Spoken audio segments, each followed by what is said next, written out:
We'll talk about that.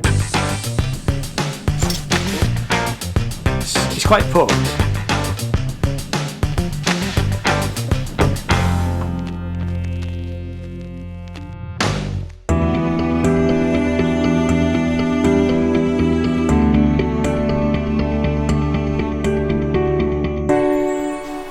Hello and welcome to the channel. My name is Ian. This channel is all about music and art, and this video is the start of a series of videos about me trying to re-record, digitise this record. Now the reason for this record in particular is that I played on this record 40 years ago.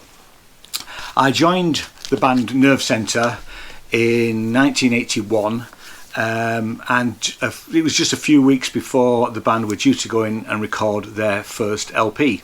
They'd done a couple of singles and they were signed to a small independent record label which was called Super Music, and we went off into Fairview Studios in Hull and recorded the LP.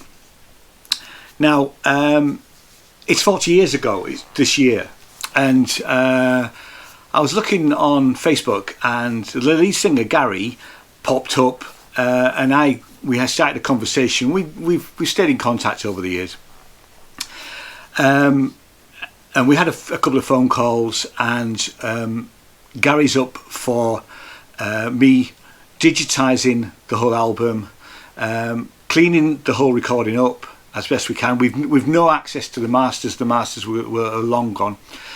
So I thought what would be really good would be to document the process of me re-recording it, digitising it, and then the process of releasing this album later on in the year. So there's a couple of things. First of all, I'm going to go through the process of how I'm going to digitise it in probably the next video. But first things first, I have a reasonable quality hi-fi turntable and hi-fi system, and the first thing to do is to sort of check that the speed of the turntable is accurate. The reason for doing this, when I spoke to Gary the other week, he said he always thought that the vinyl record was faster than the actual speed that we played it at. Now, and I do know that the guy at Stiff Records, he would sometimes speed up in the vinyl process. He would speed up the singles that Stiff Records were putting out in the 80s. Now, I don't know whether Super Music, it was produced by one of the guys from Super Music, a guy called Dave Leaper. Now, I don't know whether Dave actually did speed it up, like the sort of thing that Stiff Records were doing.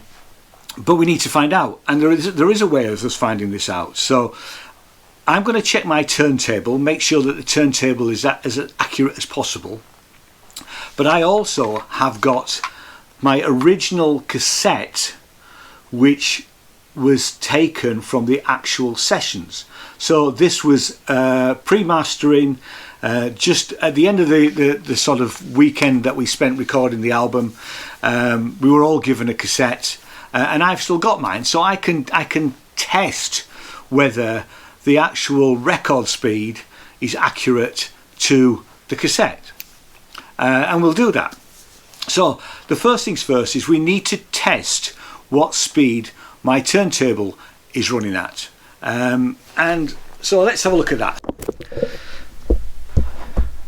So here is my turntable. It is a Thorens TD180 3-speed turntable. It'll even run 78. It's not the best quality turntable, but it was certainly a decent metal platter, wood surround. It's none of this plastic stuff. It's got a reasonably good cartridge on it. Surprisingly, the cartridge and the stylus that's in it are now retailing for £180, which really did surprise me.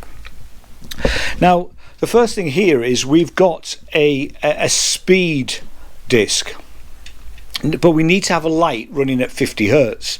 I've tried doing that, and I haven't got a a light that will actually run at 50 hertz. So what we are going to do is we're going to use a phone app. There are a couple of phone apps you can get for this. One of them is one called RPM. Now the problem with RPM is you can only run it for 10 times and then I think you have to pay for it. Whereas there's another app called Turntable Speed. That one you can run as many times as you like. So we need to put something in the middle of this so that we can rest the iPhone on it, and then we put our phone on there, and then the way that this turntable works is that the minute you lift it off it will start to revolve. Now actually what's interesting here is, there we go, and you probably won't be able to see that. We'll give it a couple of seconds to get the speed regulated. It's actually running slightly fast at the moment. It's running at 33.9, something like that, so it's nearly running at 34 RPM.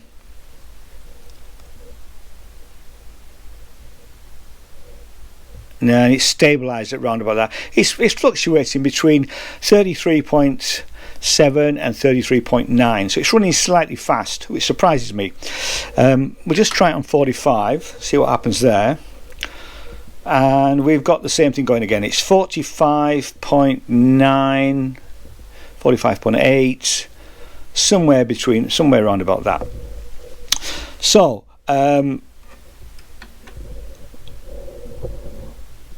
the first thing we can do is to try and see if we can change the belt.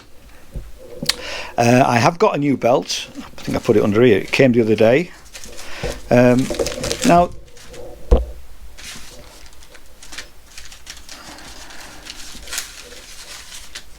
there's our new belt, and the reason for putting a new belt on, this turntable doesn't get used very much, but the belt has been on for years. I can't remember the last time I changed the belt, so it's probably quite a good thing to do, is to actually go through this process of changing the belt and then checking the speed again and see if we're actually any closer.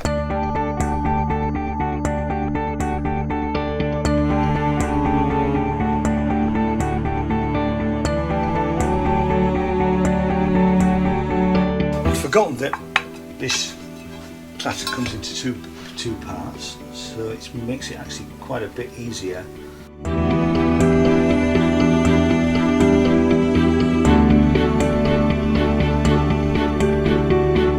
Now that belt, it feels quite old. It's also quite shiny, so it definitely needs a replace, really. So let's put our new belt on.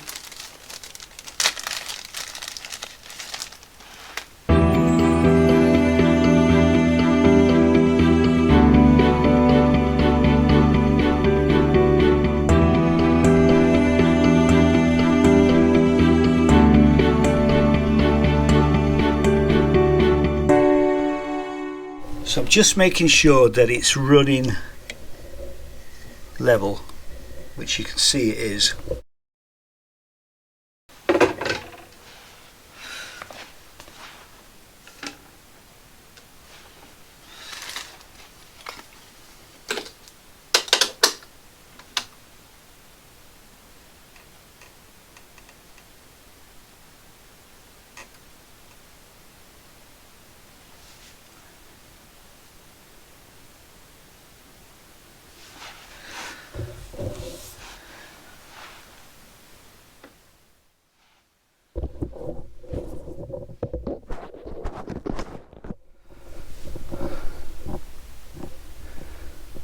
So now it's actually running slightly slow.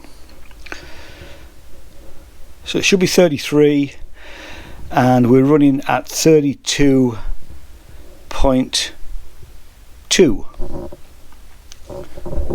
Let's try the 45.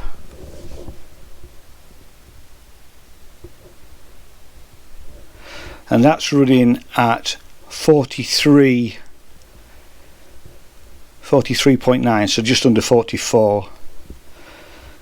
We actually need to do an adjustment, So I'm going to have to take the turntable apart. There are 3 pots underneath that we can actually adjust the speed. So that'll be the next job. I'll do that in the next video. So thanks so much for watching, and I'll see you next time. Cheers now. Bye bye.